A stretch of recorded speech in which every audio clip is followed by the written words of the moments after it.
କାଲି 15 ତାରିଖ ଦିନ 2ଟା ବେଳେ ଘରୁ ଦୋକାନ ଖୋଲିଥିଲା ବେଳେ କାଳିଆ ଯେଉଁ ବାଇ ଆଇ ଯିଏ ସିଏ ମୋତେ ତାଙ୍କ ଲୋକ ପଟେ ଡାକିକି ମୁଁ ଯେଉଁ ନ ଶୁଭନି ସିଏ ଜବରଦସ୍ତି ଡାକିକି ନେଇକି ତାଙ୍କ କ୍ୟାମ୍ପସ୍ ଭିତରେ ମୋତେ ମାଇଲେ। ଆଉ ସିଏ ମୋତେ ପଚାରିଲେ ବଳିଆ ତୁ କ'ଣ ଗାଁରେ ଗାଳି ଦେଇଛୁ? ମୁଁ ଗାଳି ଦେଇନି। ତାଙ୍କ ଭିଣେଇ କିଏ ଗାଳି ଦେଇଛି ମୋ ନାଁରେ ଅଲଗା ଲୋକ କିଏ ଗାଳି ଦେଇଛି? ତାଙ୍କ ଭିଣେଇ ଯିଏ କହିଥିଲେ ଯେ ମାରିଦେବା ପାଇଁ ଯିଏ ଗାଳି ଦେଇଛି ଆଉ ମାରିବା ପାଇଁ।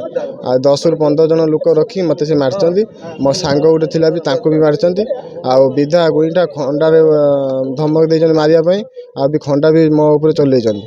ହେଲା ମୁଁ ବସି ପଡ଼ିଥିବାରୁ ଖଣ୍ଡା ଶୂନ୍ୟରେ ମାନେ ବାହାରି ଯାଇଛି। ଆଉ ବାଡ଼ିରେ କୋଦାଳ ବେଣ୍ଟରେ ପିଟିଛନ୍ତି ମୋତେ। ଶତ୍ରୁତା କିଛି ନଥିଲା।